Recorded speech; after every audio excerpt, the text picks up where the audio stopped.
Hello and welcome to WION World Order. We believe dialogue is the first step towards change, and we are creating a new platform here to usher constructive change, a platform for dialogue. And this is the first edition of WION World Order. Today we are going to discuss BIMSTEC, one bay, one belief, and that is shared prosperity. And with us, we have three esteemed guests. It's perhaps for the first time that three serving ambassadors in India are together in one newsroom. Let me quickly introduce you to our guests. His Excellency Mr. Chutintorn Gongsakdi is the Ambassador of Thailand in India. Thank you very much for being here. His Excellency Mr. Syed Muazzem Ali, the High Commissioner of Bangladesh to India. And we have with us His Excellency Mr. Fernando, High Commissioner of Sri Lanka to India. Welcome to all of you. It's a grouping. BIMSTEC is a grouping of 7 countries. It's been around for more than 2 decades. And we're looking at the kind of potential that this group has, and the focus is back on BIMSTEC with the heads and representatives of these countries attending the oath-taking ceremony, the second one of the Indian Prime Minister. Let's start with the opening comments with you, Ambassador. Yes. Well, you know, I said in WION's tweet that I was privileged to be at the inception of BIMSTEC. At that time, Thailand was looking west, and India was looking east, and ESCAP, the Regional Economic Commission of the UN, they did a paper on such a grouping, and I was able to bring the two sides together, you know, to start BIMSTEC. So I just wanted to say that at the beginning, the EC, you know, economic cooperation, was the main focus. But of course, BIMSTEC has moved on from then, and we can talk about that later. Sure. It was BIMSTEC essentially. Yes. Initially. So Bangladesh, India, Sri Lanka, Thailand. Yes. And it's interesting that we have representatives from all these countries. Ambassador, your thoughts? Well, first of all, BIMSTEC is a very unique organization. It's a regional organization which connects 2 separate regions, South Asia with Southeast Asia. Rest of the regional organizations that you see are mostly deal with one particular region. Here I think I would give credit first to the 3 original initiators of the proposal. BIMSTEC was originally ISTEC, India, Sri Lanka, Thai Economic Cooperation. And then President Jayawardene invited us to join this grouping. So we decided to join at the first meeting in Thai, Bangkok. So ISTEC became BISTEC. After BISTEC, Myanmar joined 2 years later, and Myanmar's joining made it BIMSTEC, BIMSTEC. It was India, Sri Lanka, Thai Economic Cooperation. Then it became Bangladesh, India, Thai, and Myanmar and all this. Subsequently, when other member countries joined, Nepal, Bhutan, etc., we have total membership of 8 now. It became Bay of Bengal Multisectoral Economic Cooperation. This organization is a very unique one, as I said. It has 22% of the global population, and our combined GDP is about $2.8 trillion. So it has tremendous potential. But how far we have been able to translate it into action is another issue about which I will narrate a little later. Right. Ambassador Fernando, your thoughts on BIMSTEC and the potential it has? As it was mentioned by the 2 ambassadors, we have been there from the very beginning. Of course, this development of BIMSTEC is based on several important issues that are generally tickling us in this area. It's economic development, how we can develop economically, the technological transfer. Then now what happened is, on top of that, there are certain things that have been happening in this part of the world which are affecting our countries, India, Sri Lanka, Bangladesh, all these countries. So therefore, we may have to be looking at BIMSTEC from a different angle than what it was originally anticipated. So I think we may have to look at those things and then find out whether we are ready for that or whether we have achieved some of those original intentions of BIMSTEC. Right. Every time we discuss or mention BIMSTEC, the question that is asked invariably is it a substitute for SAARC? Is that how you see it? Well, Thailand is not a member of SAARC, right? And of course, the question that comes up in Thailand all the time is, with India's renewed interest in BIMSTEC, what happens? One day will India go back to SAARC?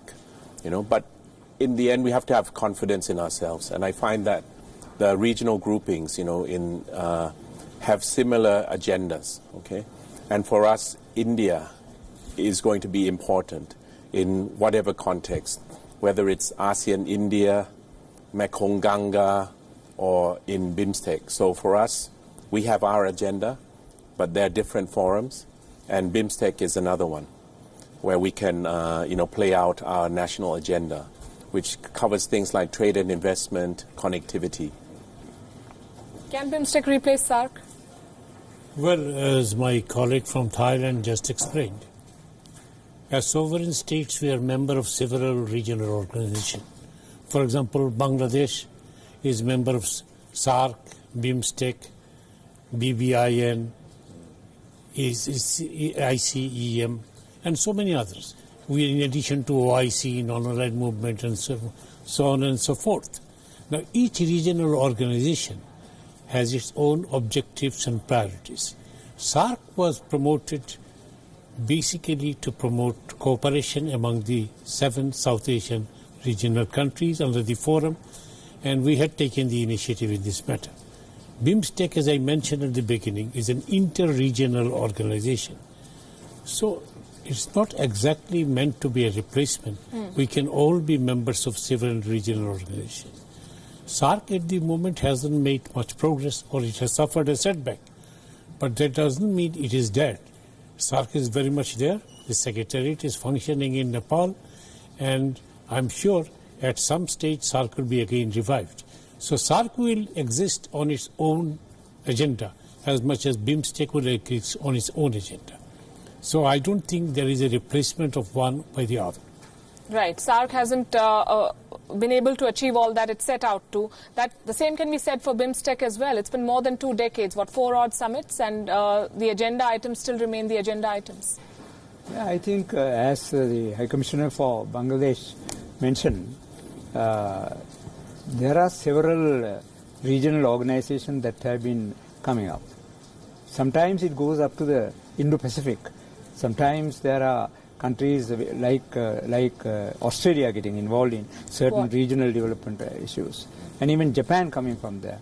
And then in the military part of it, even USA had been coming into Indo-Pacific areas. So therefore, each organization may have its own priority. As High Commissioner for Bangladesh said, it had a different background at the time when SAARC came into being. BIMSTEC, of course, is deviating a bit from here and there, and of course, SAARC also thought of cooperation, and BIMSTEC is also thinking of cooperation. And some of these organizations where Australia, Japan, they are involved, they are also talking about cooperation. So therefore, there may be different ways of cooperating, economically, militarily, then otherwise security, or human development, or technical development, educational development. There can be different ways of doing things. So therefore, we must make use of whatever organization that is available to the best for that particular purpose. So therefore, if we think of replacement of A by B, then one might turn around and say, how about replacing A and B both with C, which is not really the initial intention of the framers of these organizations. So therefore, this question was asked from my president when he came here and had a press conference. At that time, he said, there are so many regional organizations that have arisen, that have been established, and let us have more the merrier. More the merrier, why not? You spoke about prioritization. One criticism of BIMSTEC is that it spread itself too thin, that they're trying to do a lot of things and end up doing very little then. There are 2 aspects. Number one, there is a proliferation of groupings. Okay, but as High Commissioner of Sri Lanka said, that a lot of people feel that the more the merrier. I think it's as long as people talk and have a reason to come together, and there's still pulling power in that forum, then that's okay. But BIMSTEC, I want to say two things. Number one, there's a proposal to prioritize BIMSTEC, you know, from the 14 areas of cooperation into 5. That's one area, one way of focusing. And the other issue is to focus on things like trade and investment, connectivity, and you know, counter-terrorism, and so on, which are the priorities of the current members.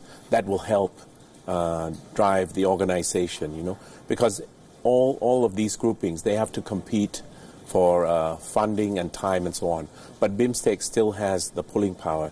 And the most important thing, which was mentioned by High Commissioner of Bangladesh before, is that it has countries from 2 regional groupings, you know, South Asia and ASEAN, and both will be drivers of global economic growth into the future. Right. We were supposed to talk about the past successes of BIMSTEC. What are, according to you, the past successes of BIMSTEC? Well, we haven't made any spectacular success as such, but I think we have made good institutional support at this stage. The SAARC Secretariat has been, the BIMSTEC Secretariat has been established in Dhaka in 2014. It has a Secretary General, and they are functioning properly. Maybe the Secretariat will have to be strengthened. We need to have more people in the BIMSTEC Secretariat. Maybe the BIMSTEC Secretary General will be given a little bit more power so that he can also take certain initiatives, particularly in between the 2 summits. In fact, I would like to suggest that I have served in UN for a long time. I believe we must have a permanent representative kind of mechanism so that the ambassadors of these member countries could also meet regularly at the Secretariat in Dhaka and discuss about various BIMSTEC issues from time to time. It is the same mechanism as we have at the United Nations or in Rome or in Paris for the different international organizations. But that's more bureaucracy, isn't it? No, that won't be bureaucracy, but that will promote something which has remained stagnant from one summit to the another summit 5 years later.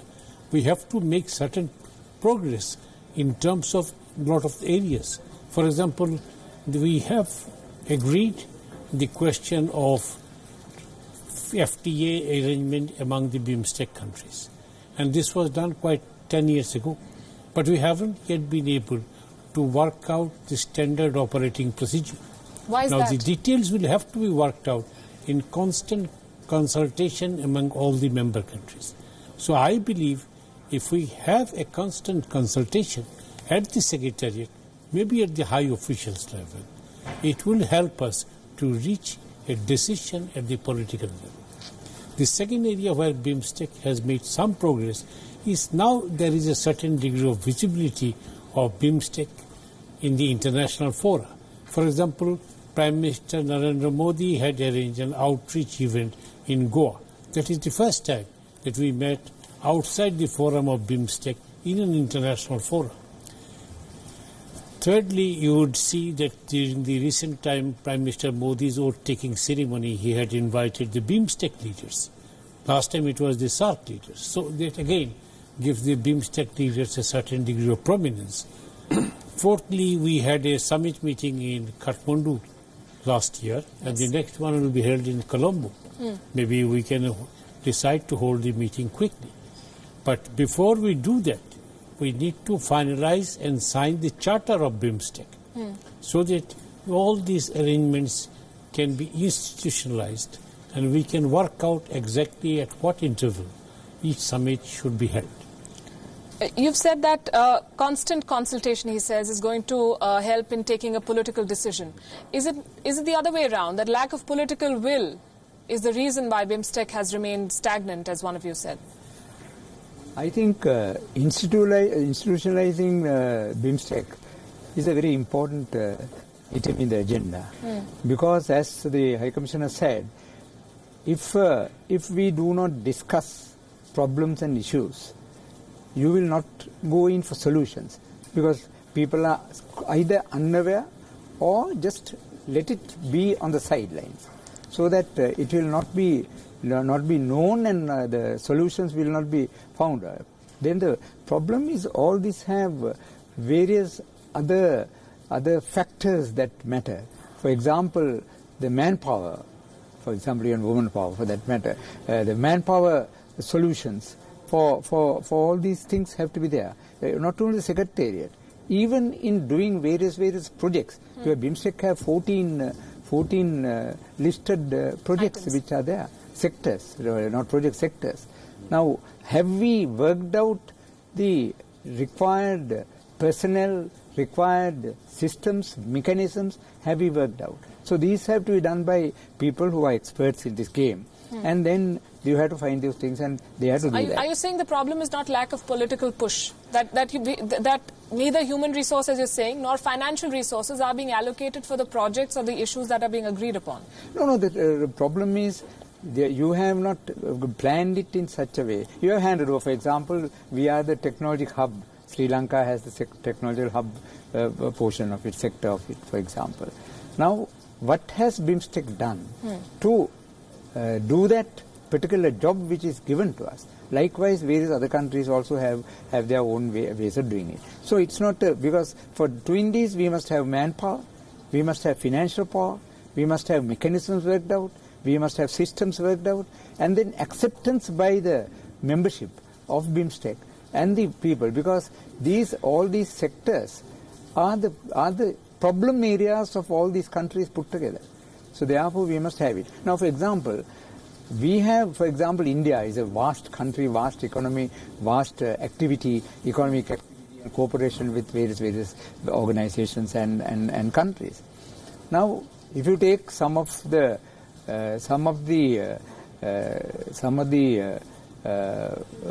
activities that have taken place with the Indian economy, it is surprising why we can't have it in the BIMSTEC countries. The intra-BIMSTEC country trade, have we increased it? I have read, in preparation to come here, I was reading a little bit on this. It said that Australia had from 11 billion Australian dollar value, it had come up to 22 billion now. Then India is planning to have with Latin American countries and inclusive of the island states there, have large scale investments going to those countries. Now, for example, you are doing there's a demand from some of the Latin American countries for Indian investors to come there and do pharmaceutical production. And in some countries, in the lithium triangle area, you have some other issues, and your Bajaj and all that have a big market in Colombia, for example. Now, all those things have happened without BIMSTEC getting involved or SAARC getting involved or any other thing. It's bilaterally you have succeeded. So those the interests which we have shown with those countries and with our intra-BIMSTEC countries, if we can do that type of activity, then the way out is there. The systems are there. It's only a matter of employment of the systems that is material. So that I think all these countries, whatever country we have come from, we are all interested in seeing that people get the best utility out of the organization which is there. So therefore, as much as those countries are interested, other countries, the BIMSTEC as an organization also should I don't say regimentalization, but some sort of organized attempt should be made to make these things happen also. Right. Because coordination of those things become very, very important if you are going to see some good result, excellent result. You're all diplomats. You will not answer the question on the lack of political will or otherwise. Let me answer your question a bit. Yes. The most successful regional organization so far has been the European Union. There is no doubt about this subject. Of late they have some problem, but so far the most successful regional organization has been the European Union. And as Bangladesh ambassador to Paris some 20 years ago, I have seen how the European Union functions. And believe me, European Union functions on a constant consultations basis at the high officials level and taking of the action at the political level as and when necessary without going through the necessary state summit meeting and all these mechanisms. We will have to strive to aim at the progress that European Union made. These are all sovereign equal states, and we need to have more consultations among the officials as well as the politicians at various levels. BIMSTEC has priority areas for sure. For example, if you ask me what are the main 5 priority areas, I would say the number 1 priority for BIMSTEC would be connectivity. As I said, to connect Southeast Asia with South Asia, because historically we were connected until the colonial empires separated us completely. Secondly, if you ask me what is the next one, I will say the trade, obviously free trade authority among the 8 countries of the BIMSTEC. Third, if you ask me, I will say poverty alleviation, because we still have a sizable degree of poverty inside the country. The trade between among all 8 of us is at the moment is only 7% of our global trade. That is right. We can raise it to 22% if we have the FTA. But then FTA is much easier said than done. We need to negotiate on every point, and I think that constant consultation is very necessary. And the 4th one, of course, as I mentioned, is the question of terrorism. Terrorism is absolutely essential. So if peace and development are the 2 sides of the coin.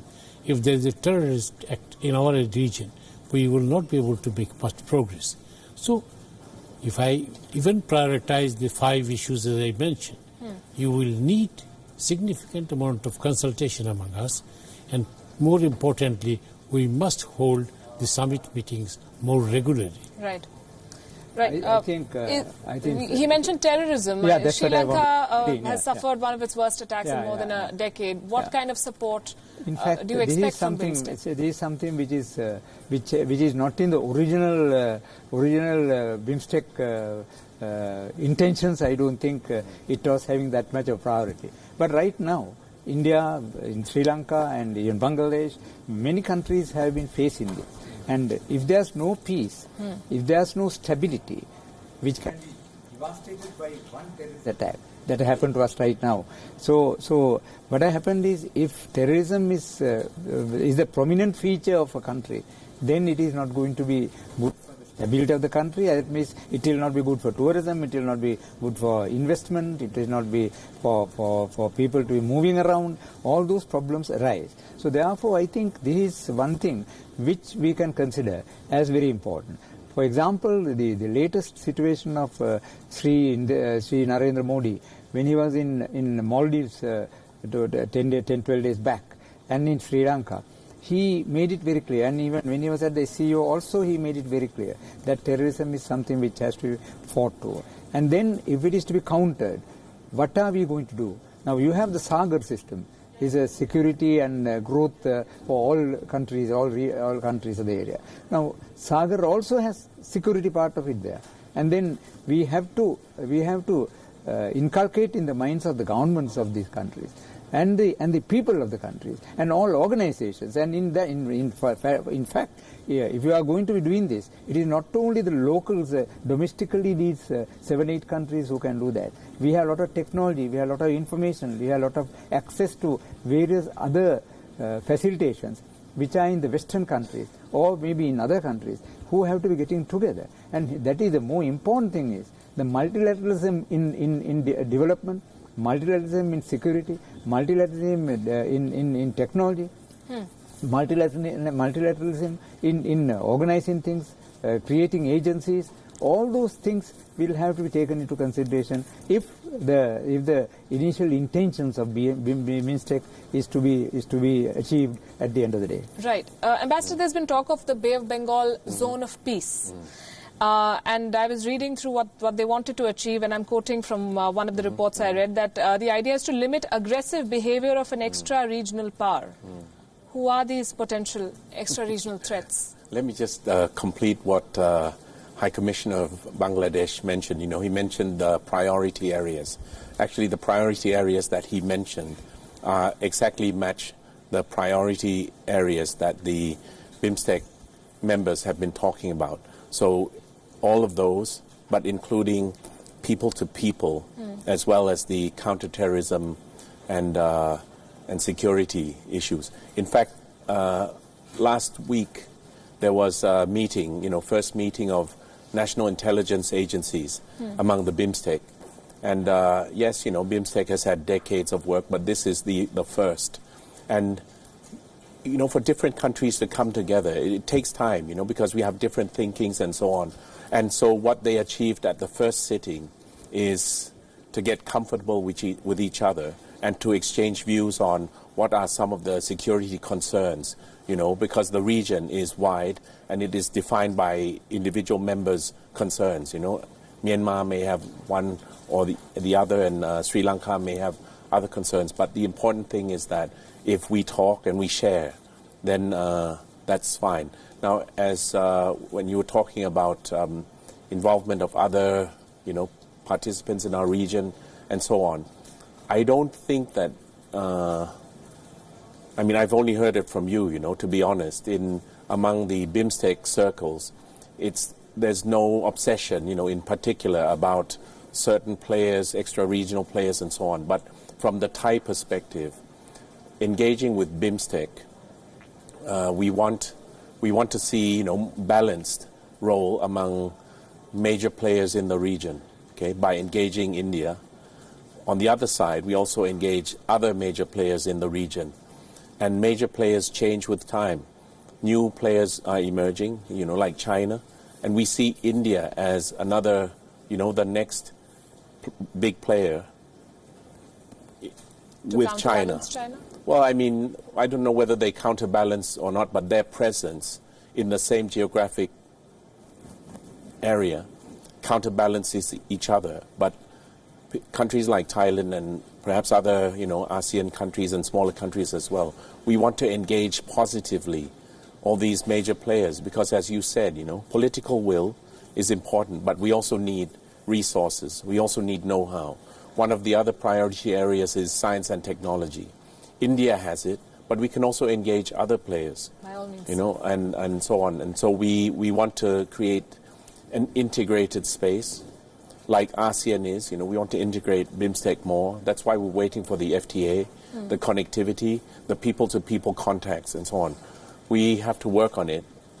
It will grow organically, because people have so many choices of organizations, but then they have limited spending power and they have limited manpower to attend all these meetings.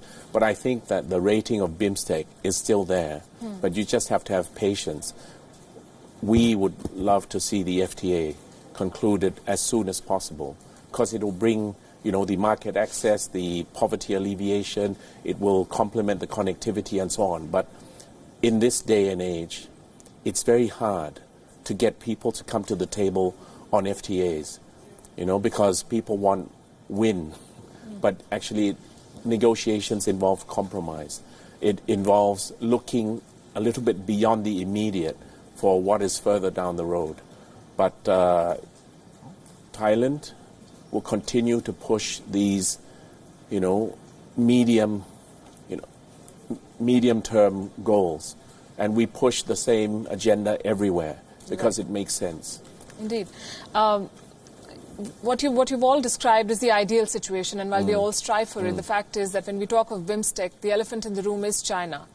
And there are fears that BIMSTEC will become yet another theater for a turf war between India and China. How do you see that?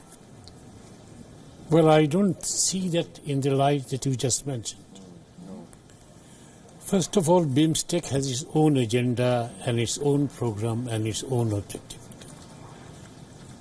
South Asian region is the least connected region in the entire world. And when it comes to the question of connectivity with the Southeast Asia, it was completely snapped during the colonial era. And Southeast Asia is emerging as one of the fastest growing economies in the region.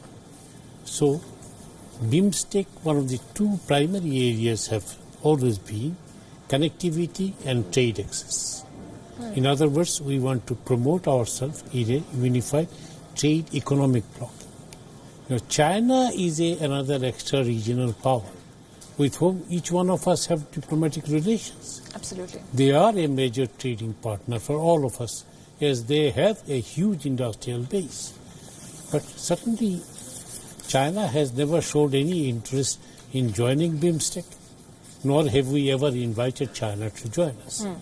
But there are other problems that are within us as well. We were talking about the threats. I am facing threat in terms of the huge refugees that I have from the Rohingyas. Now, they are about 1 million people. Now, 1 million refugees can be a major threat for security, not only for Bangladesh, but for the entire region. Because how long we can keep on confined to certain refugee camps? The best solution would still have to be to rehabilitate them in their own country. And I think the sooner we do it, the better it is. In our own region, insurgency has always been a problem. And you would kindly recall that Bangladesh and India faced the same problem in the past. Insurgency and subversive elements were still operating in our region. So who knows that these Rohingya refugees will not fall in the wrong hands and will create problems for the whole terrorism. Now, terrorism was not originally in the part of our economic development. But then we found out that unless and until we have peace and security, we cannot hasten the path of development. So these are all interconnected issues.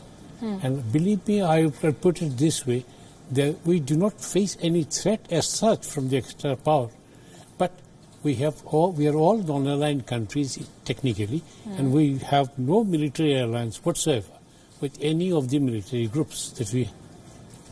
So that way it is not a political association. It is basically we are trying to promote cooperation in the trade, economic, investment, people-to-people contact and all these areas, so that the quality of life changes dramatically in the years to come. And this is the main objective of BIMSTEC. 22% of the global population is living in this region. Right. And this region is one of the poorest. And our objective is to give a certain standard of living to our own people and to emerge as a developed country as fast as we can. But we had these developed countries, some of them are graduating as much, just like my own country. So underdevelopment is still a problem. And if we have underdevelopment and then coupled with security threats and coupled with other military threats, then it will only compound our problem. So we want peace and security first. At the same time, we would like to promote all-round economic cooperation among the 8 countries of our region. Right. All-round economic cooperation. This is also a region which has a high degree of disparity and inequity, and that also sometimes is a roadblock when you try to move forward economically as a bloc together. But India being the largest and among the most developed of BIMSTEC nations, is the onus then on India to steer this grouping forward? I think, as I said earlier, when India wants to do certain economic activities in areas other than in the BIMSTEC or SAARC areas, you successfully do it. And it is very well appreciated by others also. I think it was last week, High Commissioner of a certain country said, India is an Asian powerhouse. So, if you are an Asian powerhouse, and you are, there is every possibility of your getting into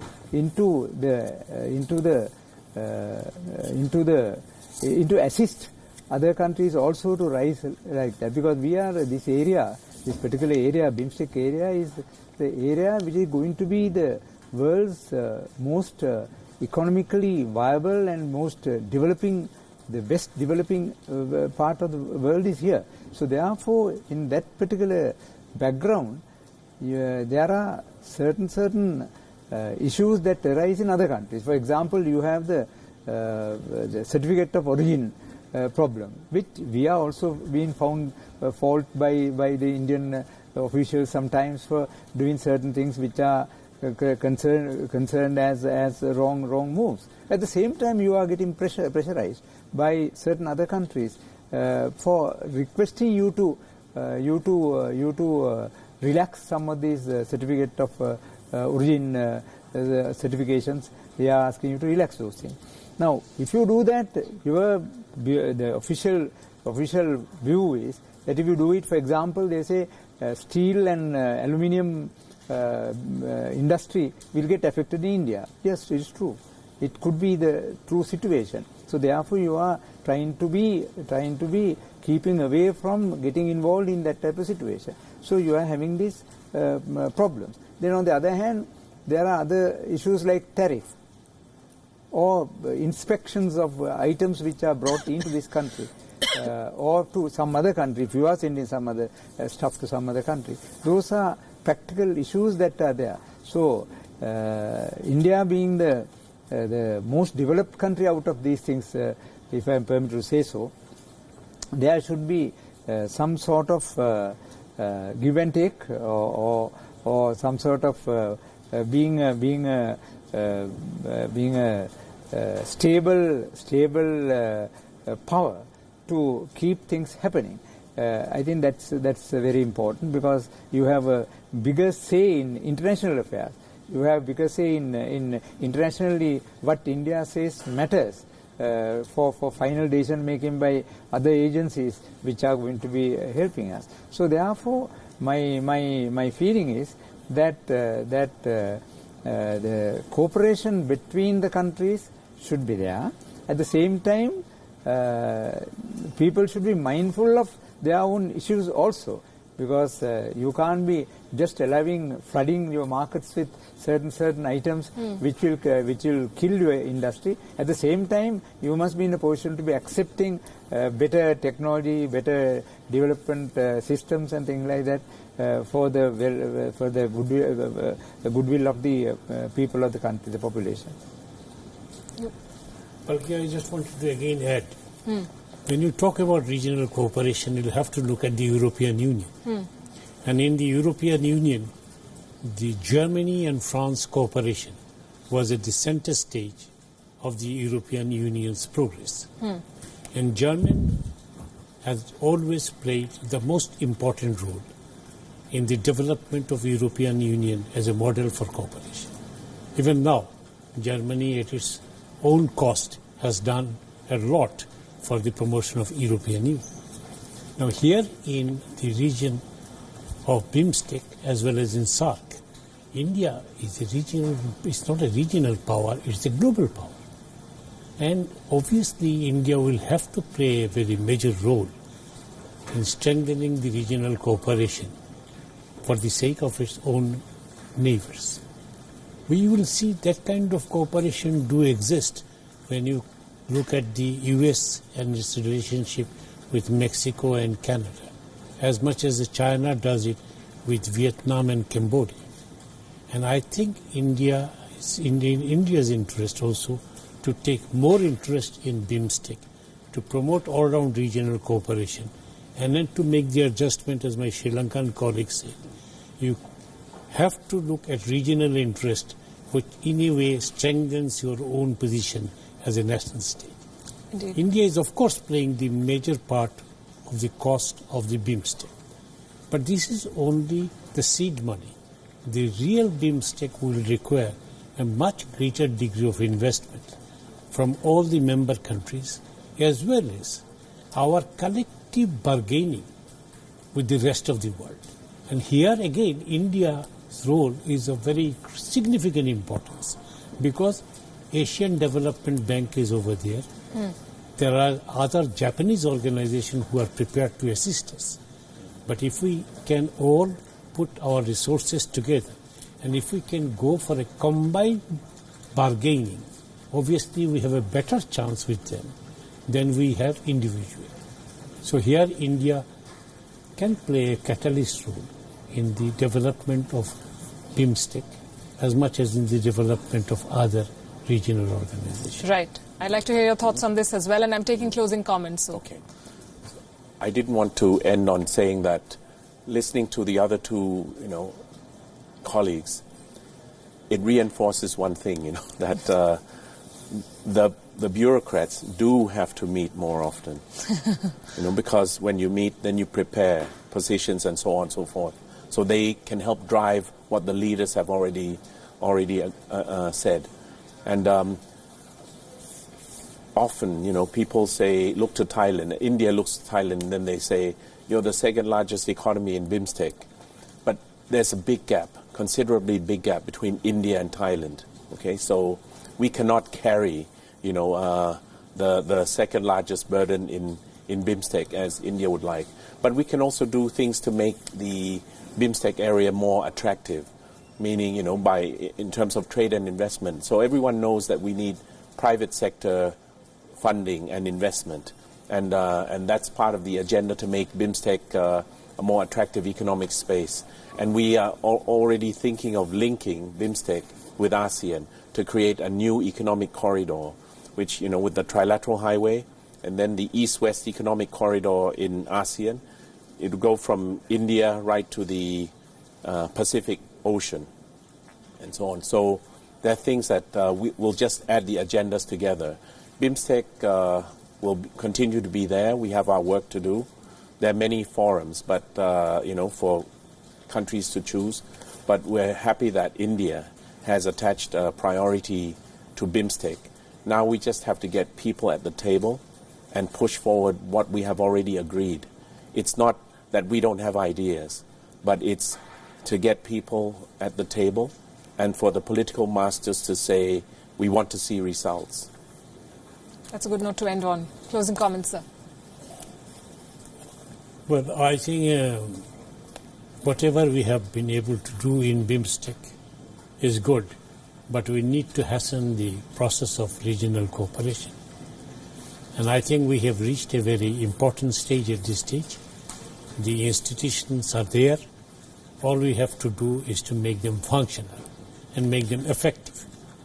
And believe me, when we talk about cooperation among the states, we require constant consultations. You can call us bureaucrats, you can call us by any name, but without consultations, you will not be able to reach political consensus on any issue. Even on the climate change or any issue, you perhaps look at all the summits because your television goes and covers it. But believe me, the consultation goes on at the bureaucratic level, 365 days a year. So we need to have more consultations. And as I mentioned, we all have to come forward and play our due role. Because regional cooperation is a package deal. It's not an a la carte menu that I like this particular item and I'll only pick up this item. I have to look at it as a whole, as a composite thing. And regional cooperation is certainly an issue which will give us long-term benefits.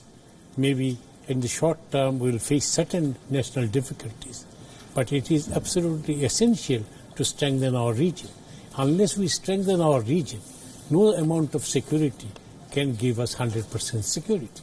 So we need to strengthen our neighbors, we need to strengthen our region, and here I think we have made progress in BIMSTEC as well as in other regional bodies.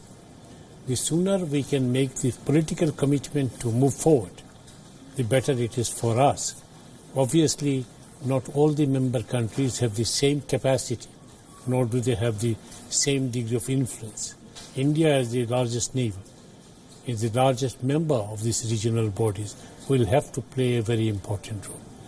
And I believe BIMSTEC in the coming years will be able to make its mark, because sooner or later the trade and investment gates will open up.